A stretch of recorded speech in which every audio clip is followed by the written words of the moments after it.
जय हिंद दोस्तों, आशा करता हूं कि आप सब लोग बेहतर होंगे। एससीएस एकेडमी के यूट्यूब चैनल पर आप सभी का बहुत बहुत स्वागत है।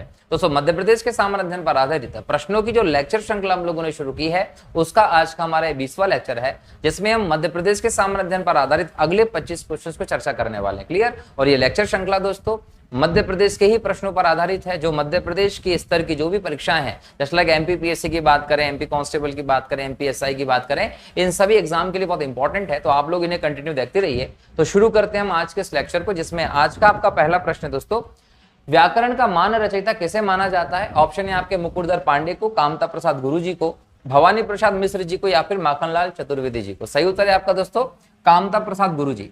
कामता प्रसाद गुरु जी को हिंदी में और व्याकरण के क्षेत्र में उनके योगदान के कारण व्याकरण का मान रचयिता माना जाता है।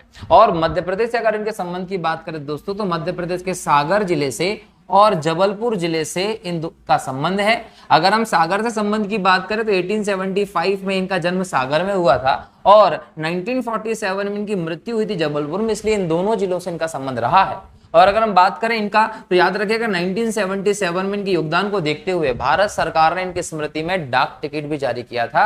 तो इसमें से कोई सा भी प्रश्न आता है तो आप लोग मुझे आशा है कि बता देंगे, क्योंकि इनकी पृष्ठभूमि मध्य प्रदेश से रही है। तो मध्य प्रदेश के संदर्भ में जो भी क्वेश्चन पूछेंगे तो उसमें कामता प्रसाद गुरु जी के इस क्वेश्चन का भी स्थान आता है और एग्जाम में आपसे पूछ सकता है। ठीक है, चलिए आगे बढ़ते हैं, अगला प्रश्न देखते हैं। अगला प्रश्न है कि मध्य प्रदेश के अध्यक्ष, मध्य प्रदेश विधानसभा के अध्यक्ष को हटाने का संकल्प पारित करने के कितने दिन पूर्व सूचना देना अनिवार्य है? ऑप्शन है आपके 7 दिन पहले, 14 दिन पहले, 21 दिन पहले या 25 दिन पहले। याद रखिएगा, जब भी ऐसा कोई संकल्प लाया जाता है जिसमें विधानसभा अध्यक्ष को हटाने की बात की जाए, वो संकल्प 14 दिन पहले विधानसभा अध्यक्ष को पहले सूचना देने के बाद ही लाया जा सकता है। अगर आपने 14 दिन पहले विधानसभा के अध्यक्ष को सूचना नहीं दी है तो फिर वो संकल्प आप नहीं ला सकते। याद रखिएगा, ये शर्त ही है। और याद रखिएगा कि जो विधानसभा अध्यक्ष का पद होता है ना, ये एक संवैधानिक पद है जो भारतीय संविधान के आर्टिकल 178 भाग 6 के अंतर्गत आता है। और कहा गया है कि विधानसभा की नियमों के अनुसार कार्यवाही को संचालन करने के लिए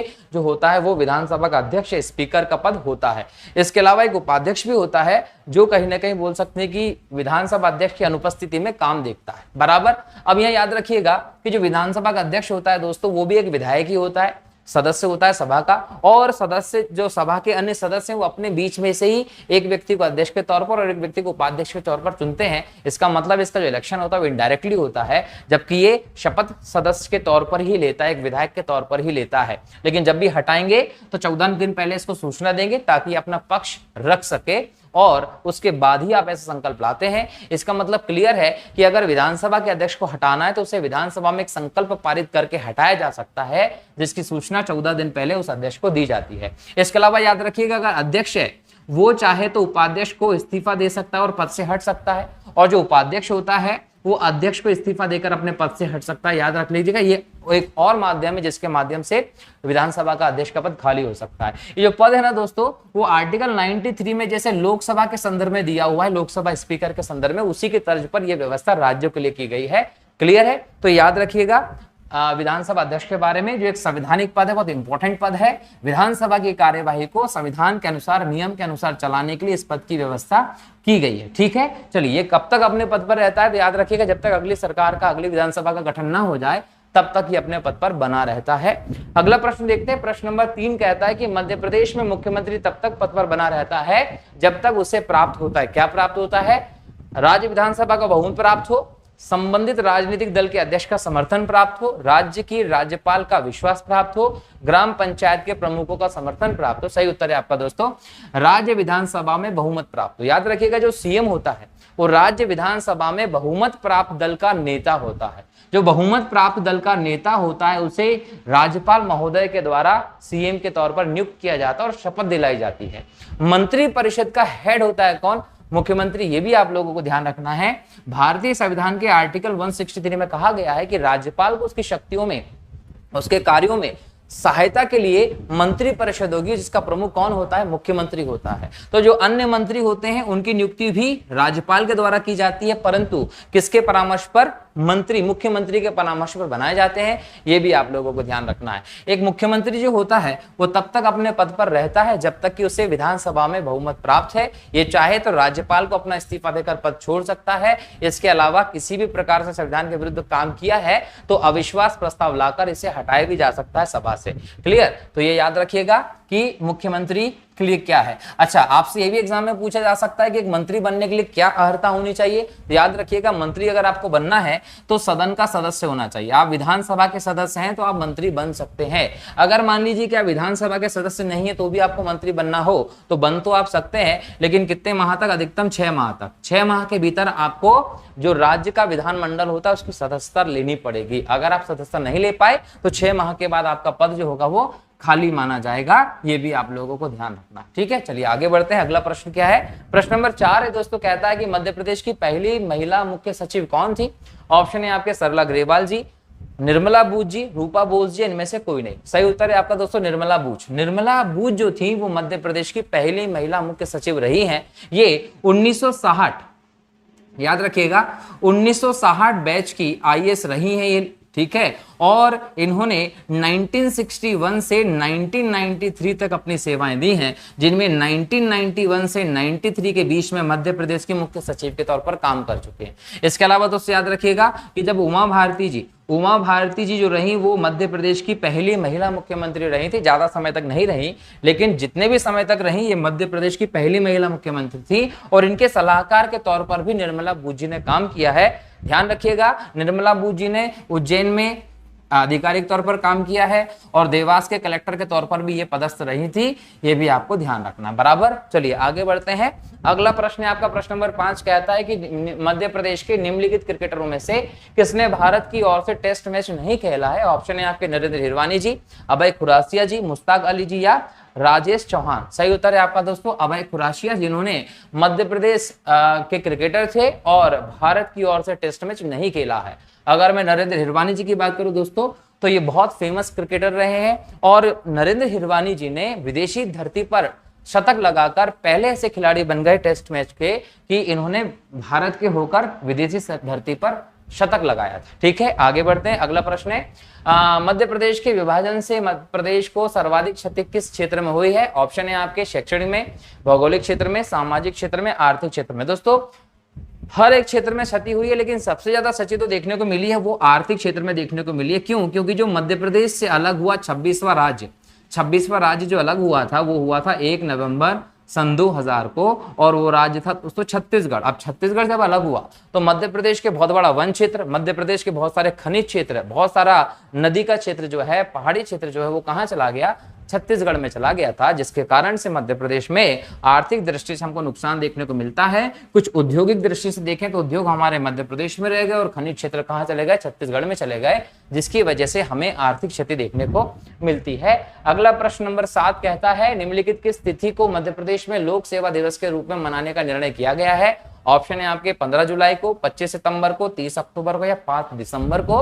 सही उत्तर है आपका दोस्तों 25 सितंबर को। याद रखिएगा मध्य प्रदेश में 25 सितंबर को लोक सेवा दिवस के तौर पर मनाया जाता है। और याद रखिएगा 2010 में लोक सेवा गारंटी अधिनियम पास करके मध्य प्रदेश अपनी तरह का पहला राज्य बना था देश का, और इसे यूएनओ की तरफ से एक पुरस्कार भी मिला था इस क्षेत्र के काम करने के लिए। तो याद रखिएगा कि मध्य प्रदेश के लोगों को लोक सेवा कि जो भी सर्विसेज है उसकी गारंटी प्रदान करने वाला मध्य प्रदेश अहम राज्य के तौर पर स्थापित है। अगला प्रश्न नंबर 8 कहता है दोस्तों राष्ट्रीय चंबल घड़ियाल अभ्यारण्य कहाँ स्थित है? ऑप्शन है आपका शिवपुरी में, दतिया में, भिंड में या मुरैना में। सही उत्तर है आपका दोस्तों मुरैना में। याद रखिएगा मुरैना से जो चंबल नदी जाती है, यहां पर आपको चंबल नदी पर ही चंबल घड़ियाल अभ्यारण्य देखने को मिलता है, जो सबसे बड़ा घड़ियाल अभ्यारण्य के तौर पर भी जाना जाता है। और चंबल नदी पे ये जो अभ्यारण्य बना है ना, ये एमपी में, राजस्थान में प्लस यूपी में, तीनों राज्यों में विस्तृत है, जो कि कहीं ना कहीं 1975 में जो घड़ियाल परियोजना सरकार के द्वारा शुरू की गई थी मध्य प्रदेश में या भारत में, मगरमच्छों और घड़ियालों के संरक्षण के लिए जो परियोजना स्थापित की थी 1975 में, उसके अंतर्गत ये चंबल परियोजना भी लेकर आए थे, जो चंबल नदी पर घड़ियालों के संरक्षण के लिए स्थापित की गई है एक अभ्यारण्य के तौर पर, चंबल घड़ियाल अभ्यारण्य। इसके अलावा मध्य प्रदेश में सोन, और केन घड़ियाल अभ्यारण्य भी है। केन जो है दोस्तों आपको पन्ना क्षेत्र में दिखाई पड़ता है और सोन जो है वो शहडोल क्षेत्र में दिखाई पड़ता है। ये भी मध्य प्रदेश में घड़ियालों के संरक्षण के लिए स्थापित किए गए प्रमुख अभ्यारण्य है, ये आपको ध्यान रखना है। अगर हम बात करेंगे दोस्तों राष्ट्रीय चंबल घड़ियाल अभ्यारण्य की, तो ये अभ्यारण्य जो है वो 1979 में स्थापित किया गया था, ये भी ध्यान रखिए। कब किया गया था? तो 1979 में स्थापित किया गया था, क्योंकि इससे रिलेटेड क्वेश्चन भी एग्जाम में पूछ सकता है। ठीक, अगला प्रश्न देखते हैं। अगला प्रश्न 9वां कहता है कि जबलपुर स्थित मदन महल किला का निर्माण किस शासक ने करवाया था? ऑप्शन है आपके राजा मदन शाह, राजा संग्राम शाह, राजा मकरंद शाह या राजा राज बसंती। याद रखिएगा, मदन शाह के द्वारा 11वीं शताब्दी के आसपास हम देखें तो उस समय पर आपको 1100 ईस्वी के आसपास देखने को मिलता है मदन महल, ठीक है, जो कि जबलपुर में है दोस्तों, याद रखिएगा। और एक अच्छा शानदार खूबसूरत महल है, क्योंकि वर्तमान में अगर आप जाते थे खंडर के तौर पर आपको दिखाई पड़ता है, पहले अच्छा महल था। क्वेश्चन नंबर 10 कहता है दोस्तों वैश्य टेकरी कहां पर स्थित है? ऑप्शन है आपके उज्जैन में, ग्वालियर में, मंडला में या ओरछा में। दोस्तों वैश्य टेकरी जो है वो उज्जैन में है और ये अशोक काल का एक स्तूप यहां पर देखने को मिलता है, बौद्ध काल का। ठीक है, चलिए आगे बढ़ते हैं। अगला प्रश्न है निम्नलिखित में से कौन मध्य प्रदेश के मुख्यमंत्री नहीं रहे? ऑप्शन है आपके अर्जुन सिंह जी, माधवराव सिंधिया जी, श्यामचंद्र शुक्ल जी, सुंदरलाल पटवा जी। याद रखिएगा, माधवराव सिंधिया जी जो रहे वो मध्य प्रदेश के मुख्यमंत्री नहीं रहे थे। हालांकि कांग्रेस पार्टी के एक महत्वपूर्ण लीडर थे, प्रधानमंत्री पद के दावेदार भी थे, लेकिन विमान दुर्घटना में इनकी मृत्यु हो गई। ज्योतिरादित्य सिंधिया जी जो थे उनके पिताजी थे, याद रखिएगा। अगर हम देखें अर्जुन सिंह की, तो अर्जुन सिंह जी जो रहे एक बहुत बड़े नेता रहे, जो राज्यसभा सांसद के तौर पर भी काम करते सन 2000 में। इसके अलावा ये केंद्र सरकार में कांग्रेस की तरफ से मंत्री पद पे भी रहते हैं। याद रखिएगा कि जो अर्जुन सिंह जी थे वो हमारे यहाँ पर हम बोले कि वाणिज्य मंत्रालय के तौर पर भी काम करते हैं, मानव विकास मंत्रालय के तौर पर भी काम करते हैं। इसके अलावा अर्जुन सिंह जी जो 1957 से राजनीति में पदार्पण करते और पहली बार विधायक बने थे। इसके अलावा 1988 में ये मध्य प्रदेश में चीफ मिनिस्टर भी बनते हैं, याद रखिएगा। इसके अलावा हम बात करें अर्जुन सिंह जी की, तो 1985 में ये पंजाब के राज्यपाल भी बनते हैं, ये भी ध्यान रखिएगा। राज्यसभा के सांसद सन 2000 में बने थे, लोकसभा के सांसद भी रह चुके हैं। लेकिन बाद में जब हम बात करें राजीव गांधी जी के समय पे जब ये मंत्री थे और राजीव गांधी जी की मृत्यु हो गई, तो 1992-91 के आसपास हम देखे थे इनकी महत्वाकांक्षाएं जाग गई, ये प्रधानमंत्री के लिए बढ़ने वाले थे। लेकिन उसके बाद हम देखते हैं कि सोनिया गांधी जी का उदय होता है और उसके बाद कहीं ना कहीं ये हारते चले गए थे, ध्यान रखना है। नरसिम्हा राव जी प्रधानमंत्री बन गए थे उसके बाद, ठीक है। अगर हम श्यामचंद्र शुक्ल की बात करें दोस्तों, तो ये भी मध्य प्रदेश में मुख्यमंत्री रहे हैं, याद रखिएगा। 1969 में, 1975 में, इसके अलावा 1989 में आपको सीएम के तौर पर दिखाई पड़ते हैं। सुंदरलाल पटवा की बात करें दोस्तों, तो ये भी मध्य प्रदेश के मुख्यमंत्री रह चुके हैं और इन्होंने 1980 में और 1990 मध्य प्रदेश के मुख्यमंत्री के तौर पर रहे हैं। तो ये तीनों रहे हैं, परंतु माधवराव सिंधिया जी जो थे वो मध्य प्रदेश के मुख्यमंत्री के पद पे नहीं रहे हैं, ये याद रखिएगा। ठीक है, चलिए आगे बढ़ते हैं। अगला प्रश्न देखें दोस्तों, तो याद रखिए प्रश्न नंबर 12 कहता है राष्ट्रीय कपड़ा उद्योग निगम द्वारा प्रदेश में स्थापित कपड़ा मिलों से संबंधित कौन सा युग्म सत्य नहीं है? ऑप्शन है आपके हीरा मिल्स इंदौर में, स्वदेशी cotton and flour mills Indore में है, कल्याण मिल्स लिमिटेड बुरहानपुर में, मालवा यूनाइटेड मिल्स इंदौर में। याद रखिएगा, यहां पर कल्याण मिल्स जो है ये बुरहानपुर में नहीं है, ये इंदौर में है और इसी कारण से गलत हो जाता है। तो आपका सही उत्तर क्या है? कल्याण मिल्स इंदौर में है, ना कि बुरहानपुर में। अगर हम बात करें तो हीरा मिल्स की उज्जैन में ही 1934 के आसपास बनाई गई थी। स्वदेशी कॉटन एंड फ्लोर मिल की बात करें दोस्तों, तो इंदौर में है, 1928 के आसपास बनाई गई थी। कल्याण मिल जो इंदौर में दोस्तों 1934 के आसपास स्थापित की गई थी। मालवा यूनाइटेड मिल भी इंदौर में ही है। अगर हम कपड़ा उद्योग की बात करें तो मध्य प्रदेश की जीडीपी में लगभग 14% का योगदान देता है। अगर हम बात करें दोस्तों, याद रखिएगा कि कपड़ा जो औद्योगिक जीडीपी में नहीं, उद्योग के क्षेत्र में 14% कपड़ा उद्योग योगदान देता है, याद रखिएगा। अगर हम बात करें दोस्तों इसमें और, तो याद रखिए कि 1906 के आसपास बुरहानपुर में मध्य प्रदेश की पहली कपड़ा मिल लगाई गई थी और मध्य प्रदेश में लगभग 2004 में औद्योगिक नीति लागू की गई थी, याद रखिएगा पहली बार। और अभी वर्तमान में जो उद्योग नीति चल रही वो 2014 की नीति चल रही है, ये भी ध्यान रखना, ठीक है। तो ये हम लोगों ने मध्य प्रदेश के उद्योगों से संबंधित बात की है, जो ध्यान रखना है कि इससे रिलेटेड कोई क्वेश्चन आ सकता है तो आप लोग लगा देंगे। अगला प्रश्न है, प्रश्न नंबर 13 कहता है कि मध्य प्रदेश का सबसे प्राचीन विश्वविद्यालय कौन सा है? ऑप्शन है विक्रम विश्वविद्यालय उज्जैन में, डॉक्टर हरि सिंह गौर विश्वविद्यालय सागर में, देवी अहिल्या विश्वविद्यालय इंदौर में, रानी दुर्गावती विश्वविद्यालय जबलपुर में। सही उत्तर है आपका दोस्तों डॉक्टर हरि सिंह गौर विश्वविद्यालय सागर में, जो 1946 में बना मध्य प्रदेश का पहला विश्वविद्यालय था, ध्यान रखना, ठीक है। चलिए आगे बढ़ते हैं। अगला प्रश्न क्या है? अगला प्रश्न कहता है प्रश्न नंबर 14, अमजद अली खां मध्य प्रदेश के किस क्षेत्र से हैं? ऑप्शन है सरोद वादक, वीणा वादक, तबला वादक या सितार वादक। याद रखिएगा अमजद अली खां जो है वो सरोद वादक थे और इनका संबंध ग्वालियर से रहा। ठीक है, चलिए सरोद वादक और ग्वालियर याद रखिएगा। अगला प्रश्न देखते हैं, प्रश्न नंबर 15 कहता है कि बचपन बचाओ आंदोलन की शुरुआत 1980 में मध्य प्रदेश के किस शख्स ने की थी? ऑप्शन है शंकर दयाल शर्मा जी ने, कैलाश सत्यार्थी ने, लता मंगेशकर जी ने या दयाजय बच्चन ने। याद रखिएगा कैलाश सत्यार्थी जी जो विदिशा से हैं। कहां से हैं कैलाश जी? विदिशा से हैं और इन्हीं ने ही 1980 में बचपन बचाओ आंदोलन की शुरुआत की थी, जिसमें ये बच्चों के जीवन बचाने के लिए उनको शिक्षा और आदि चीजों के लिए प्रोत्साहित करते हैं, उस तरफ लेकर जाते हैं। बाल मजदूरी हो, बाल शोषण, उन सब चीजों से बच्चों को बचाने का काम किया है किसने? कैलाश सत्यार्थी जी ने। इसलिए इनको 2014 में शांति का नोबेल पुरस्कार भी मिला, जो कि मलाला यूसुफजई के साथ साथ इनको दिया गया था।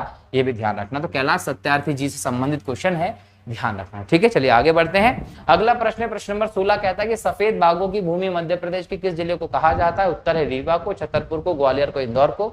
रीवा को सफेद टाइगर की भूमि कहते हैं और वैश्विक स्तर पर हम देखें दोस्तों तो लगभग 200 से ज्यादा सफेद टाइगर नहीं बचे हैं, तो कहीं ना कहीं इनको संरक्षण की ज्यादा जरूरत है। आगे बढ़ते हैं। अगला प्रश्न है प्रश्न नंबर 17 कहता है कि बिरहा और विदेशिया गायन नामक गायन तरीका मध्य प्रदेश के किस क्षेत्र में है? ऑप्शन है बुंदेलखंड में, बघेलखंड में, मालवा में या नीमर में।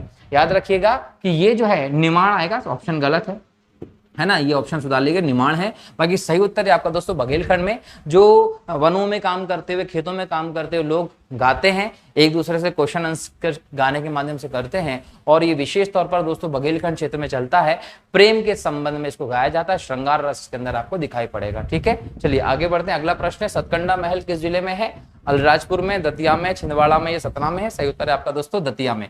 सतकंडा महल दतिया में है, ध्यान रखेंगे। ठीक, अगला प्रश्न देखते हैं। प्रश्न नंबर 19 कहता है कि मध्य प्रदेश के पहले मुख्य न्यायाधीश कौन थे? Justice M Hidayatullah, justice Katju, justice Khanwilkar या इनमें से कोई नहीं।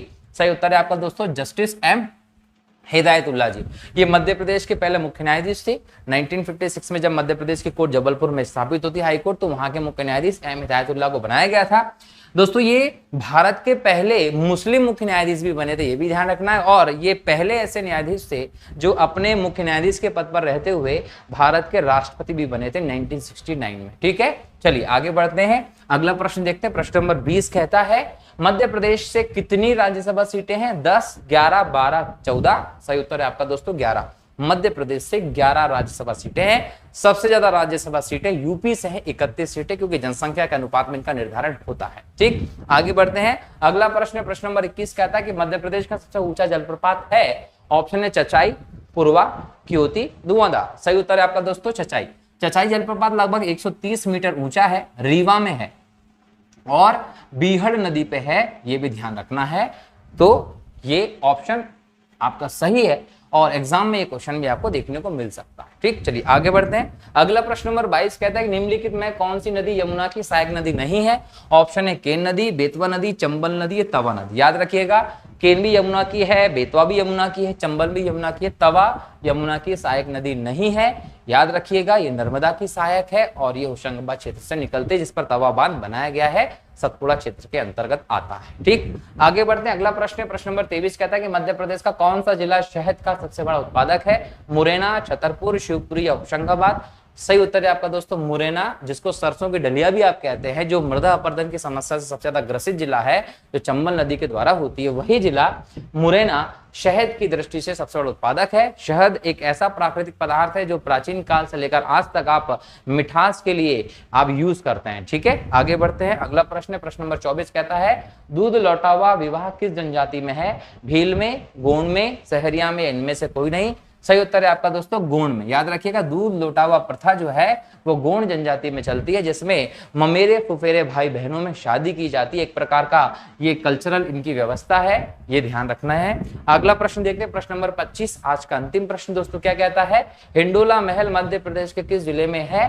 धार में है, छतरपुर में है, अलीराजपुर में है, झाबुआ में है। सही उत्तर है आपका दोस्तों धार में। धार में जो दोस्तों मांडव है, मांडव में ही हिंडोला महल है, जो कि गयासुद्दीन जो रहा खिलजी उसके समय बनाया गया था, जो कि अपनी 77 डिग्री की दीवारों के कारण हिंडोला महल कहा जाता है। एक सभागृह के तौर पर इसको स्थापित करवाया गया था उस काल में। मांडव की सभी इमारतों में एक श्रेष्ठ इमारत के तौर पर इसे देखा जाता है, जिसमें साइंटिफिकली इसको बनाया गया है। ठीक है, चलिए दोस्तों, तो इस प्रकार से हमने ये आज के 25 क्वेश्चंस को चर्चा किया है। आशा करता हूं कि आपको समझ में आया होगा। मिलता हूं अगले लेक्चर में फिर से नए 25 क्वेश्चंस के साथ। तब तक के लिए बहुत बहुत शुक्रिया। जय हिंद, जय भारत, वंदे मातरम।